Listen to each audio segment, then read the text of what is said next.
Hi friends, welcome to MB info channel. ఈ వీడియోలో మనం నేటికి సంబంధించిన ఏపీ అండ్ తెలంగాణకు సంబంధించిన అప్డేట్స్ మొత్తం తెలుసుకుందాం. ముందుగా ఏపీకి సంబంధించింది పీపీపీ పద్ధతిలో 4 మెడికల్ కాలేజీల నిర్వహణకు సంబంధించి ఒక వార్త వచ్చింది. దాని గురించి చర్చిద్దాం. రాష్ట్రంలో పబ్లిక్ ప్రైవేట్ పార్ట్నర్షిప్ పద్ధతిలో కొత్తగా మెడికల్ కళాశాలల ఏర్పాటుకు రంగం సిద్ధమైంది. తొలి విడతగా గతేడాది జాతీయ వైద్య మండలి అనుమతులు నిరాకరించిన మార్కాపురం, మదనపల్లె, ఆదోని, పులివెందుల మెడికల్ కళాశాలను పీపీపీ పద్ధతుల్లో ఏర్పాటు చేసేలా ప్రభుత్వ కార్యాచరణ రూపొందించింది. 2026-27 విద్యా సంవత్సరంలో పీపీపీ పద్ధతిలో ఈ కళాశాలను ఏర్పాటు చేసి ఆశించిన మేర ఫలితాలు వస్తే మిగతా కళాశాలను పీపీపీ పద్ధతిలో ఏర్పాటు చేసే విధంగా రాష్ట్ర ప్రభుత్వం యాక్షన్ ప్లాన్ రూపొందించింది. ఇక పీపీపీ పద్ధతిలో ఏర్పాటు చేసే కొత్త మెడికల్ కళాశాలలో 50-50 ప్రాతిపదికన సీట్లు పంచుకునే విధంగా యాక్షన్ ప్లాన్ రూపొందించారు. ఉన్న వసతులను బట్టి ఒక కళాశాలకు 100 నుంచి 150 సీట్లు కేటాయించే అవకాశం ఉంది.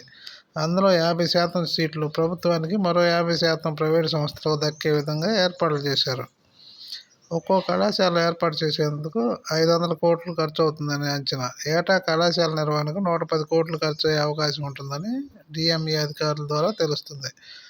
ఇప్పటికే మార్కాపురం, మదనపల్లె, ఆదోని, పులివెందుల ప్రాంతాల్లో 50 నుంచి 80% మేర భవన నిర్మాణ పనులు పూర్తయ్యాయి.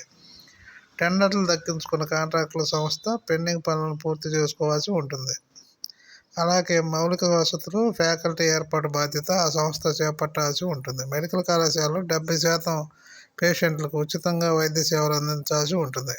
పీపీపీ పద్ధతిలో ఏర్పాటు చేసే కళాశాలల బాధ్యత చేపట్టేందుకు రాష్ట్రంలో ఇంటర్ విద్యలో పేరెన్నిక కన్నా ఓ కార్పొరేట్ కళాశాలతో పాటు 2 తెలుగు రాష్ట్రాల్లో వైద్య రంగంలో పేరెన్నిక గల సంస్థ ఆసక్తి కనపరుస్తున్నట్టు అత్యంత విశ్వసనీయంగా తెలుస్తుంది.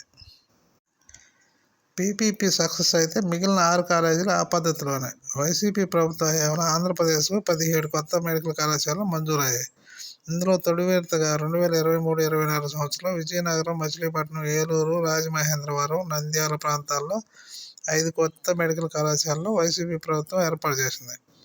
గతేడాది విద్యా సంవత్సరంలో మార్కాపురం, మదనపల్లె, ఆదోని, పాడేరు మరియు పులివెందులలో 5 మెడికల్ కాలేజీల్లో ఎంబీబీఎస్ మొదటి సంవత్సరంలో విద్యార్థులు ప్రవేశం పొందాల్సి ఉన్నప్పటికీ ఆ కళాశాలల ఫ్యాకల్టీ స్థితి, అవసరమైన మౌలిక సదుపాయాలను జాతీయ వైద్య మండలి తనిఖీ చేసి తీవ్ర అభ్యంతరం వ్యక్తం చేసింది.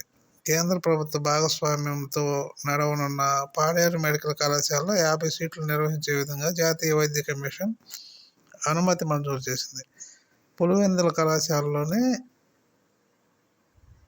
50 సీట్లతో అనుమతి మంజూరు చేసినప్పటికీ రాష్ట్ర ప్రభుత్వం అండర్టేకింగ్ లెటర్ ఇవ్వని కారణంగా తాజాగా ఎన్ఎంసీ రద్దు చేసింది. రాష్ట్రానికి 17 కొత్త మెడికల్ కళాశాలని కేంద్రం మంజూరు చేసినప్పటికీ గడిచిన 2 ఏళ్లలో కేవలం 6 కళాశాలలు మాత్రమే ప్రభుత్వాలు ఏర్పాటు చేశాయి. ఇంకా మిగిలిన 11 కళాశాలల్లో కేంద్ర ప్రభుత్వ భాగస్వామ్యంతో పిడుగురాళ్ల మెడికల్ కళాశాల ఏర్పాటు కానుండగా 10 కళాశాలలకు గాను వచ్చే ఏడాది మార్కాపురం, మదనపల్లె, ఆదోని, పులివెందుల కళాశాలను పీపీపీ పద్ధతిలో ప్రభుత్వం ఏర్పాటు చేయనుంది. ఈ ప్రయోగం సక్సెస్ అయితే మిగతా 6 కళాశాలను కూడా పీపీపీ పద్ధతిలో ఏర్పాటు చేయాలనేది ప్రభుత్వ ఉద్దేశంగా తెలుస్తుంది. ఇక తెలంగాణ విషయానికి వస్తే లాస్ట్ ఇయర్ కొన్ని కాలేజీలని డీమ్డ్ యూనివర్సిటీలుగా చేశారు. అందువల్ల 550 గవర్నమెంట్ సీట్లు స్టూడెంట్స్కి రావాల్సిన తగ్గిపోయినాయి. వాటిలో 2 డీమ్డ్ యూనివర్సిటీలు, ఒక ప్రైవేట్ యూనివర్సిటీ ఈ 550 సీట్లు తీసుకున్నాయి. ఇలా జరగటం వల్ల తెలంగాణలో విద్యార్థులు 550 సీట్లు కోల్పోయారని నేషనల్ కన్జ్యూమర్ కౌన్సిల్ వారు ఎన్ఎంసీకి కంప్లైంట్ చేశారు.